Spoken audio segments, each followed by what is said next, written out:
Ça y est Walid, vous avez écrit l'histoire. Le Maroc en demi-finale, vous le méritez. La coupe, elle est tout près de vous. On est tombé encore sur une grande équipe du Portugal avec beaucoup de talent. Nous on tire au max. Beaucoup de blessés, vous avez vu le capitaine est sorti. Gerd, Mazraoui. Mais les mecs qui rentrent, ils se battent. On a créé un groupe avec un état d'esprit. Tout le monde se bat, on est heureux, le public il nous suit.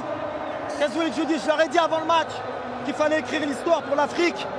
C'est chose faite, je suis très heureux, très heureux. Vous avez changé l'image du football, vous avez changé la carte géographique du football avec le Maroc, qui est une grande nation de football. Il faut respecter le Maroc. Non, mais c'est pas une question de respect, c'est une question que aujourd'hui on progresse, on avance avec nos qualités. On a eu beaucoup de blessés avant la Coupe du Monde. On a perdu Amine, on a perdu Louza, on a perdu beaucoup de joueurs. Massina, mais on s'est accroché, on a créé un état d'esprit, c'est ce que je dis. Et surtout pour ce peuple, pour le rendre heureux. Et puis la Coupe du Monde, c'est ça. Aujourd'hui, l'Afrique est revenue sur le devant de la scène. À chaque fois, on disait quand est-ce qu'on pouvait passer le palier. Eh bien, c'est chose faite aujourd'hui. Walid Regragui, vous avez écrit l'histoire en tant qu'entraîneur arabe. Vous êtes parmi les grands. Vous écrivez l'histoire et vous avez ouvert la porte pour d'autres entraîneurs. J'espère, c'est le but. Vous savez, c'est toujours difficile pour des entraîneurs comme nous, qui venons d'Afrique. On a du mal à croire qu'on est capable tactiquement de poser des problèmes à beaucoup d'équipes. Mais nous aussi, on travaille et on progresse. Donc voilà, très heureux pour le Maroc.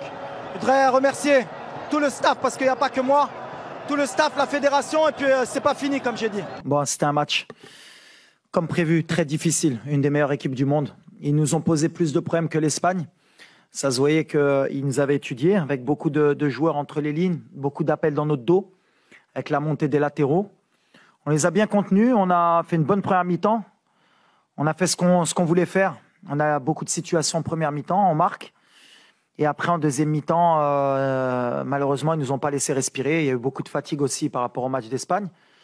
On a perdu quand même 2 joueurs ce matin, Mazraoui et Gerd, qui sont des joueurs très importants. Et la fierté aujourd'hui, c'est que ceux qui sont rentrés, que ce soit Yahya, Atiatla ou bien Jawad Yami, qu'ils ont fait un travail extraordinaire. Donc voilà, on est un groupe de 26, c'est ce que j'avais dit, pour aller loin dans la compétition, on aura besoin de tout le monde. Et c'est ce qui se passe. On joue avec du cœur. On n'est peut-être pas la plus belle équipe sur le plan du jeu, mais je pense qu'on est la plus belle équipe au niveau du cœur et de l'envie. Et même tactiquement, ça énervera un peu les gens, mais je pense qu'on a posé des problèmes à toutes les grosses équipes. Ils n'ont pas trouvé la faille pour le moment. On n'a pris qu'un but contre notre camp. Donc ça prouve que ce n'est pas un hasard, c'est du travail. Mais on est sur la compétition la plus difficile, je pense, qui est jouer une équipe en Coupe du Monde.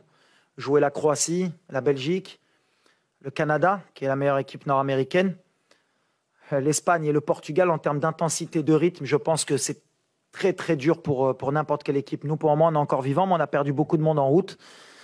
Mais on va savourer. Après, voilà, le match, il est ce qu'il est. À la fin, on pouvait se faire égaliser. Mais comme j'ai dit, quand il y a un peu de cœur, il y a de l'humilité. En général, le ballon, il tourne de notre côté. Puis après, on ne va pas se cacher avec le public. Et puis, je pense qu'il y avait cette énergie. Les Africains, le monde arabe nous a donné cette énergie pour qu'on puisse passer ces ondes positives qui font qu'à un moment donné, tout le monde a envie que cette équipe gagne. Donc voilà, c'est un exploit. On rentre dans l'histoire. On met l'Afrique dans les 4 meilleures équipes mondiales. On était dans les 8.